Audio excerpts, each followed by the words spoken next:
Kasih karunia dan damai sejahtera bagimu dari Allah Bapa kita dan Kristus Yesus menyertai kamu. Amin. Bapak, Ibu, dan Saudara yang dikasihi Tuhan Yesus Kristus, firman Tuhan bagi kita dalam ibadah pertangyangan keluarga pada malam hari ini tertulis dalam kitab Kejadian pasal 3 ayat 1 sampai ayat 7 demikian.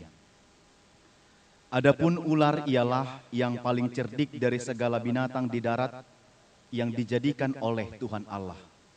Ular itu berkata kepada perempuan itu, "Tentulah Allah berfirman, semua pohon dalam taman ini jangan kamu makan buahnya, bukan?" Lalu sahut perempuan itu kepada ular itu, "Buah pohon-pohonan dalam taman ini boleh kami makan. Tetapi tentang buah pohon yang ada di tengah-tengah taman, Allah berfirman, jangan kamu makan ataupun raba buah itu, nanti kamu mati." Tetapi ular itu berkata kepada perempuan itu, "Sekali-kali kamu tidak akan mati.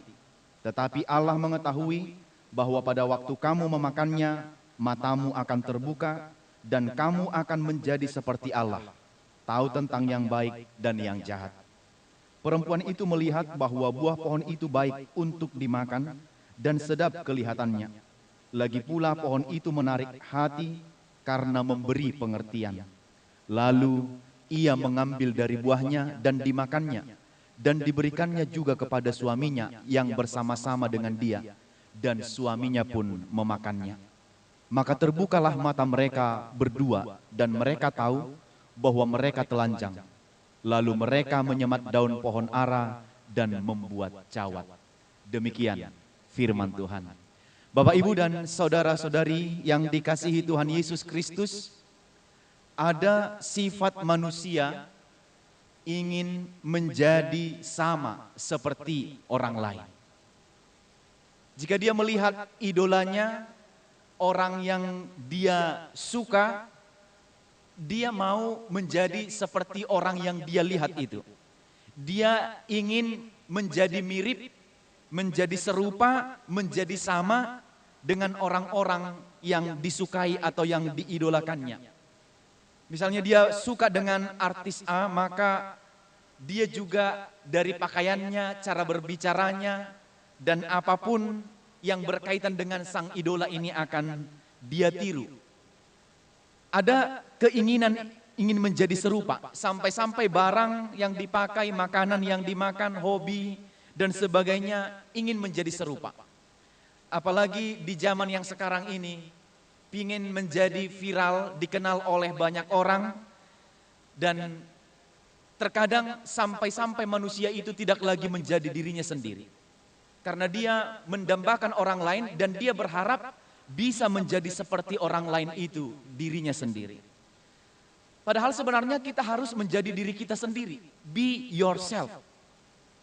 Kalau kita memandang orang lain mencapai pencapaiannya, kesuksesannya, titik tertinggi dalam kehidupannya, kita tidak bisa menjadi seperti dia.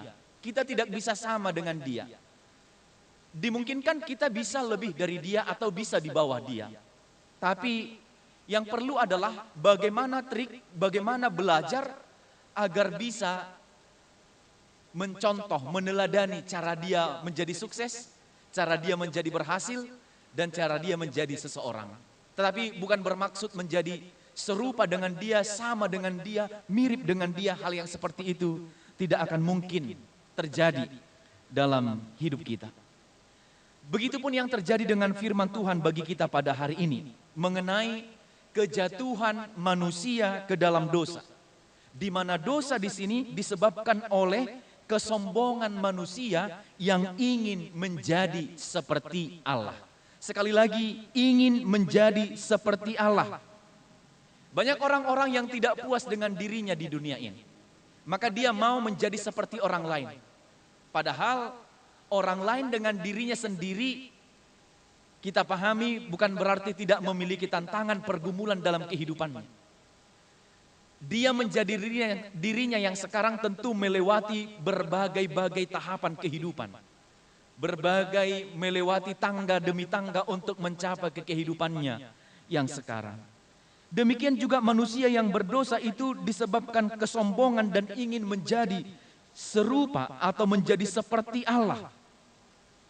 Hal ini menyebabkan Bapak Ibu bahwa hubungan manusia dengan Allah menjadi rusak. Hubungan manusia dan bumi dikutuk dan mulai menderita. Dan firman Tuhan dalam pasal 3 ayat 1 sampai 7 ini tentang dosa manusia yang pertama itu adalah Allah sudah menandai satu pohon sebagai yang terlarang di tengah-tengah taman itu, tetapi Allah sudah katakan di luar daripada itu semua boleh dimakan buah dari pohon itu. Boleh mereka makan, kecuali buah pohon yang ada di tengah taman itu. Ini sudah jelas ditunjuk pada buah yang berada di tengah taman itu supaya mereka mengingat dan supaya mereka tahu bahwasanya buah yang berada di tengah taman itu bukan untuk dimakan. Sebenarnya instruksinya sudah jelas dari Allah. Maka Kejadian 3 ayat 1 sampai 7 ini digambarkan bahwa ular sebagai binatang yang paling cerdik yang melakukan berbagai cara untuk mempengaruhi, untuk menggoda manusia, tipu muslihatnya menjadikan perempuan itu meragukan pertama-tama firman Allah. Selanjutnya meragukan kebaikan Allah. Dan selanjutnya kita lihat padahal semuanya dicipta oleh Tuhan dengan sangat amat baik. Atas keinginannya ingin menjadi serupa dengan Tuhan, ingin menjadi serupa dengan Allah, sehingga dia dipengaruhi dan digoda oleh tipu muslihat iblis. Namun di atas semuanya itu, ular mencobai Hawa. Bahwa Tuhan, kita lihat di sini, mengizinkannya dan tidak melarangnya sebenarnya untuk melihat memang satu cara untuk mendidik manusia. Apakah dia benar-benar menghadapkan dirinya kepada Tuhan? Apakah dia benar-benar bergantung kepada Tuhan? Apakah dia benar-benar ikut Tuhan atau jalan iblis? Dia berjalan pada jalan yang benar atau jalan yang sesat? Lewat satu pencobaan. Apakah dia tetap pada jalan Tuhan atau malah berbalik dari jalan yang benar itu? Akhirnya cobaan datang tatkala Hawa berada seorang diri. Kita lihat di sini, maka hati-hati Bapak Ibu dan Amang-Inang semua dengan ketika kita sendiri, kadang godaan itu begitu banyak. Atau godaan itu bisa dengan cepat mempengaruhi kehidupan kita tatkala kita sendiri. Jadi hati-hati dengan sendiri, bisa saja iblis memperdaya kita, membujuk rayu kita, membawa kita kepada apa yang dia mau dan apa yang dia inginkan. Dan ketika Hawa sedang sendiri, sebenarnya inilah metode yang dipakai, yang dilakukan oleh iblis. Bagaimana memperdaya Hawa itu agar ikut apa kata iblis. Dan harus diingat bahwa cobaan itu biasanya diselubungi oleh keelokan. Cobaan itu dibungkus dengan keindahan, dibungkus dengan kecantikan. Padahal sebenarnya sifat sesungguhnya adalah tersembunyi. Kata-kata manis, biasanya cobaan itu dirayu dengan kata-kata manis, dirayu dengan bujuk rayuan kata-kata yang begitu sangat menjanjikan, dirayu dengan janji-janji palsu, tetapi sebenarnya membawa kepada kesesatan. Ingat, iblis juga tahu banyak tentang firman Tuhan. Hanya saja iblis itu tidak pernah percaya dengan firman Tuhan. Kalau tahu, iblis itu tahu benar dengan firman Tuhan. Tetapi iblis itu tidak percaya dengan firman itu. Itu sebabnya iblis dalam firman ini jelas-jelas membawa-bawa nama Allah. Dia bertanya tentang firman Allah, dia sedikit membantah-bantah firman Allah. Kalau manusia yang dicobai itu bodoh dan mau diperdaya dan terus-menerus mendengar apa kata iblis, maka iblis akan memburuk-burukkan maksud baik Allah. Jadi kalau ada orang yang digoda dan dibujuk rayu oleh iblis dan kita terus memberikan telinga kita mendengarkan bujuk rayu itu, maka iblis perlahan-lahan akan memburuk-burukkan tentang Allah dan hati kita terpaut pada iblis itu dan mengikut apa yang dia mau. Maka jelas kita lihat dalam firman ini bahwa Hawa membiarkan telinganya mendengar apa kata iblis. Membiarkan matanya menikmati benda yang ditunjuk oleh iblis. Dan membiarkan keinginan hati dikuasai oleh iblis. Sekali lagi Bapak Ibu. Hawa membiarkan telinganya mendengar kata iblis. Selanjutnya membiarkan matanya menikmati benda yang ditunjuk oleh iblis. Lalu membiarkan keinginan hatinya menguasai kemauannya. Maka hati-hati. Telinga, mata, dan keinginan hati. Kalau ketiganya ini sudah terpaut kepada apa kata iblis, maka kita akan dengan mudah dibujuk, dibawa oleh iblis kepada apa yang dia mau. Maka hati-hati dengan telinga. Hati-hati dengan mata dan hati-hati dengan hati. Itu sebabnya dikatakan perempuan itu melihat bahwa buah pohon itu baik untuk dimakan. Di sini sudah ada hawa nafsu atau keinginan dagingnya. Karena dilihatnya sudah baik untuk dimakan. Dan sedap kelihatannya sudah terdapat nafsu mata. Lagi pula pohon itu menarik hati karena memberi pengertian. Sudah ada nafsu atau keinginan hati.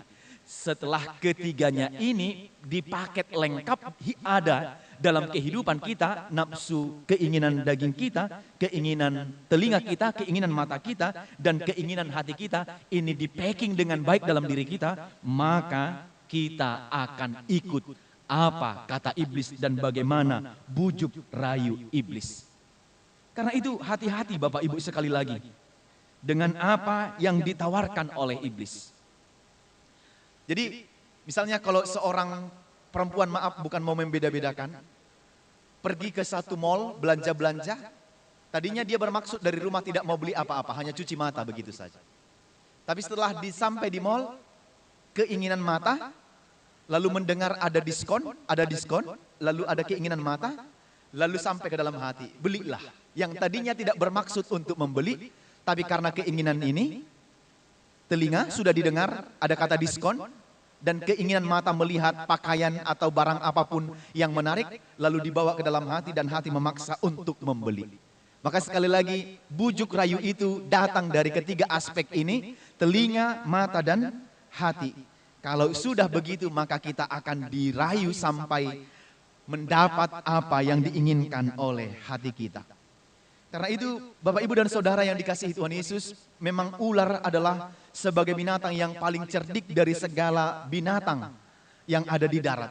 Cerdik di antara makhluk di padang.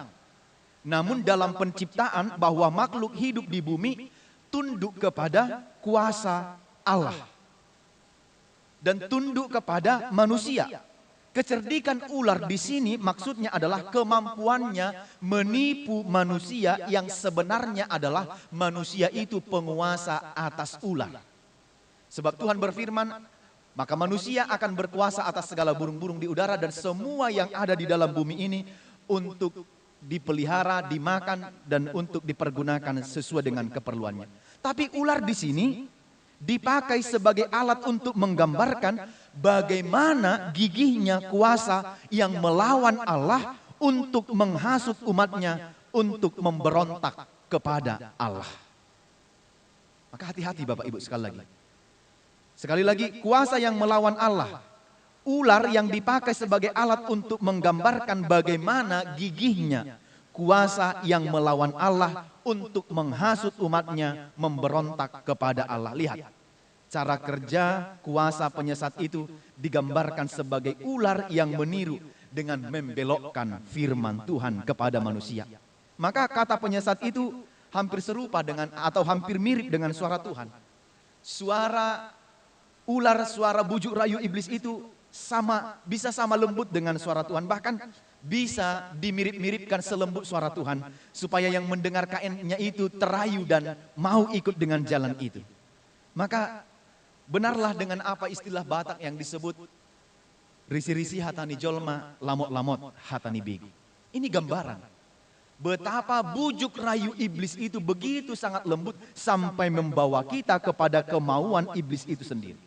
Maka di sini jelas bahwa iblis memilih hewan yang paling cerdik, yang paling licik, yang paling berhati-hati, lalu selanjutnya menguasai leluasa, lalu merusak manusia itu seturut dengan apa kemauan iblis itu. Maka Yesus katakan dalam perjanjian baru dikatakan kalau iblis itu ia adalah pendusta dan bapa dari segala pendusta.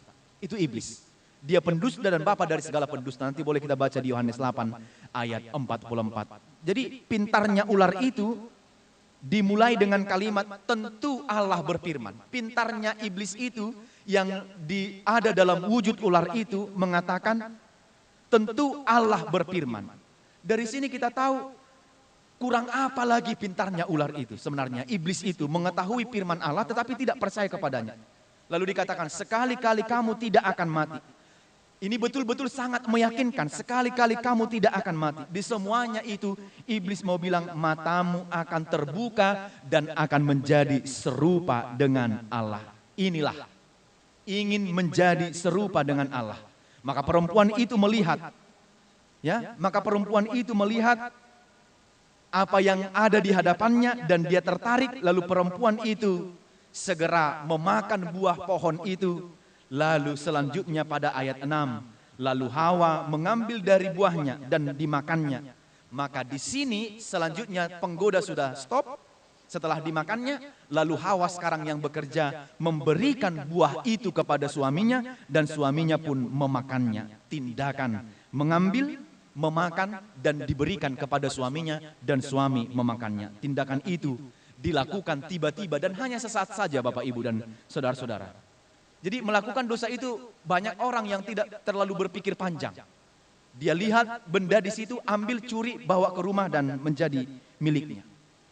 Peristiwa yang terjadi di Tobasa kemarin, yang ada 3 orang yang membunuh seorang guru SD pada waktu malam hari, itu menunjukkan dosa itu bisa dirancang secepat mungkin dan tanpa pikir panjang. Setelah mereka ketahuan yang mau dicuri ini bangun, tadinya mereka hanya mau mencuri hartanya, tapi setelah bangun tanpa pikir panjang dosa itu bisa cepat langsung bekerja. Lalu mereka membunuh sampai akhirnya guru SD yang ada di Toba itu mati. Itu dosa itu sesaat bisa terjadi begitu. Maka Hawa pun melakukan hal yang serupa. Pada ayat 7 dikatakan terbukalah mata mereka berdua dan mereka berdua tahu bahwa mereka telanjang. Ternyata setelah mereka memakan buah itu, bukan malah memperoleh pengertian seperti apa kata ular, tetapi tahu ketelanjangan mereka dan yang ada adalah rasa malu. Lalu mereka menyemat pohon ara, membuat cawat dalam keadaan berdosa. Manusia masih berusaha menutupi dirinya. Namun siapapun itu, tetap mereka sudah berdosa di hadapan Allah. Bapak Ibu, itu sebabnya dikatakan kalau begini. Kalau seseorang itu berdosa, ketika kita berdosa, ketika manusia berdosa, ketika manusia yang pertama itu berdosa, melakukan dosa, manakah yang lebih besar? Rasa malu atau rasa bersalah? Yang sering terjadi ketika orang berdosa yang lebih besarnya adalah rasa malu ketimbang rasa bersalah. Itu sebabnya ketika manusia melakukan dosa, yang ditutupi adalah mukanya. Yang ditutupi mukanya karena lebih besar rasa malunya daripada rasa bersalahnya. Pun demikian dengan manusia Hawa dan Adam itu. Seandainya mereka ketika sudah berdosa, ketika Allah sudah datang, mereka harus datang kepada Allah dan mengaku kalau mereka sudah berdosa. Tapi ketika Allah datang memanggil mereka, Adam, Hawa, di manakah engkau? Lalu mereka mengambil pohon ara tadi dan menutupi tubuhnya. Dengan demikian berarti ketika orang berdosa lebih banyak, lebih besar rasa malunya daripada rasa bersalahnya. Harusnya rasa bersalah yang harus lebih besar.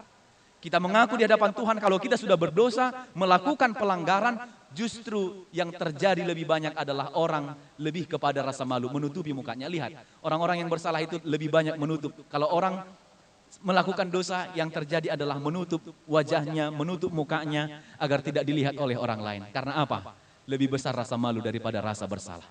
Karena itu apa yang mau disampaikan firman ini? Yang pertama, jauhkan sifat sombong dan angkuh dari hidup kita. Karena kesombongan ingin menjadi serupa dengan Tuhan, awal jatuhnya manusia ke dalam dosa. Tidak ada yang perlu disombongkan dalam hidup ini. Apa yang kita terima, apa yang kita dapat, itu adalah karena kemurahan Tuhan. Pangkat, jabatan, popularitas, prestasi, ketenaran, keviralan, toh semua akan berakhir.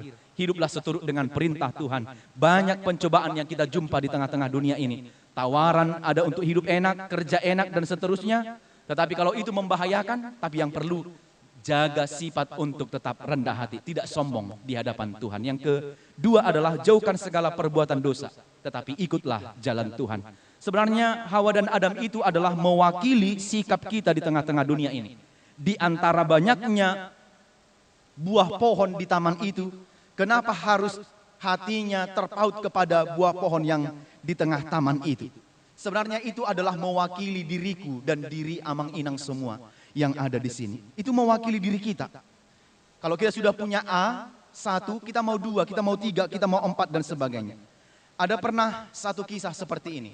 Ada seorang bapak yang bekerja sebagai petani, setiap kali dia bekerja, mengolah tanahnya, dia katakan, Hawa, Adam, begitu. Lalu satu ketika, seorang pendeta lewat. Dia memperhatikan ketika bapak ini bekerja di sawahnya, selalu dia bilang Adam, Hawa, begitu. Lalu ditanya, Pak, kenapa saat bapak bekerja, mengusahakan tanahmu ini, engkau selalu bilang saat kau mencangkol, lalu kau bilang Adam dan Hawa. Lalu sang petani ini menjawab, iya. Kalau bukan karena dosa Adam dan Hawa, maka manusia tidak akan sesusah ini untuk mencari nafkah, katanya. Begitu ya? Iya. Kalau begitu Bapak saya undang untuk datang makan malam ke rumah saya di waktu yang ditentukan. Mereka tentukan, oke. Lalu waktu yang ditentukan itu tiba, mereka datang bersama dengan istrinya. Pendeta ini sudah membuat jamuan makan malam bagi mereka. Sudah tiba waktunya mau makan malam, tapi tiba-tiba ada telepon dari jemaat. Katanya ada jemaat yang perlu untuk dilayani karena kondisi sedang darurat. Maka sang pendeta ini bilang, Bapak dan Ibu mohon tinggal sebentar, kira-kira setengah jam. Kami melayani jemaat yang sedang kondisi darurat. Kalau sudah lapar silahkan, tidak apa-apa makan duluan. Ini semua makanan boleh dimakan. Tetapi yang di tengah meja ini yang ditutup dalam tudung saji, tolong untuk tidak dimakan. Lalu setelah mereka pergi, sang bapak tadi berpikir begitu. Kira-kira apa? Padahal banyak menu yang ada di atas meja. Lalu dia berpikir, apa ya kira-kira yang ada di dalam tudung saji ini? Rasa penasarannya terus. Karena Pak Pendeta tidak ada di sini, aku coba buka aja dan aku ambil satu. Ternyata dia buka, lalu dia ambil satu. Dia makan. Enak begitu. Lalu setelah Pak Pendeta pulang, lalu dia tanya, Bapak dan Ibu sudah makan? Ya, kami sudah makan. Bagaimana? Puas, enak, bagaimana? Ya, kami sangat menikmati dan sangat enak. Tidak, kalau makanan yang di dalam tudung saji tidak disentuh dan tidak dimakankan? Iya Pak Pendeta, kami tidak makan dan sentuh. Lalu tiba-tiba Pak Pendeta buka. Ternyata makanan yang di dalam tadi itu sudah dihitung jumlahnya. Tadinya dibuat ada 7, sekarang tinggal 6. Lalu Pak Pendeta tanya, Pak, jawab dengan jujur, apa Bapak memakan satu dari makanan yang ada di dalam tudung saji ini? Lalu dia bilang, iya saya makan. Lalu Pak Pendeta itu bilang, begitulah yang terjadi pada manusia yang pertama itu. Ketika Bapak mengeluh saat bekerja, sebenarnya apa yang dilakukan oleh manusia yang pertama itu mewakili sifat kita yang berdosa ini. Bapak juga sudah saya ingatkan tadi untuk tidak makan, tetapi tetap untuk memakan dan mengambil dari situ. Karena itu apa yang mau disampaikan dari cerita itu? Jauhkanlah segala perlakuan dosa dan jahat. Hati-hati dengan semua hidup kita ini. Dengan telinga, mata, hati kita, syukur kita kepada Allah kalau hari ini Dia memberikan semua apa yang kita perlukan. Dan rasa syukur kita yang paling besar adalah Dia sudah memberikan anaknya untuk menebus kita dari segala dosa dan pelanggaran kita. Itu syukur kita, karena itulah penyakit kita yang paling besar saat ini. Yang ketiga dan terakhir, jangan menghujat roh Tuhan. Percayalah kepada Tuhan, percaya kepada firman-Nya, percaya kepada perintah-Nya. Jika Tuhan berbicara melalui firman-Nya untuk menjauhkan larangannya, supaya kita tidak berada pada larangannya dan menjauhkan diri dari dosa, dari tipu muslihat iblis, maka jauhkanlah. Jika kita lebih percaya dan mau diperdaya oleh tipu muslihat iblis sehingga kita ragu kepada Tuhan, kita menghujat roh Tuhan. Maka berikan telinga kita kepada suara Tuhan, berikan hati kita, telinga kita, pikiran kita, dan seluruh kehidupan kita untuk terarah kepada Tuhan, bukan terarah pada bujuk rayu iblis. Jika iblis itu sudah memperdaya kita kepada bujuk rayunya, maka kita akan jauh dari Tuhan. Dan lama-kelamaan kita akan menghujat rohnya dan tidak akan percaya lagi kepada kuasa roh Tuhan dan roh kudus yang dapat menolong semua kehidupan kita. Maka bentengi hidupmu dan tetap percaya pada firman-Nya dan tetap percaya kepada kuasa roh kudus. Amin. Kita berdoa. Bapa di sorga, kami bersyukur dan berterima kasih menerima firman-Mu pada malam ini. Berkatilah firman-Mu yang sudah kami dengarkan, agar kami mampu menjauhkan diri kami dari segala dosa, pelanggaran, dan kejahatan. Sebab Engkau telah menebus kami melalui darah anak-Mu Yesus Kristus, agar kami ditebus dari segala dosa dan pelanggaran kami. Terima kasih Tuhan, berkati firman-Mu, dan berkati semua jemaat-Mu yang mendengarkan firman ini, agar kami juga semakin memperbaharui diri kami, makin hari kami akan hidup semakin lebih baik, dan menjauhkan diri kami dari segala dosa dan pelanggaran yang mendukakan hati Tuhan. Dan seharusnya kami turut pada perintah Tuhan dan jalan yang Tuhan kehendaki. Terpuji nama-Mu, ampunkan dosa kami, dalam nama Yesus kami berdoa. Amin.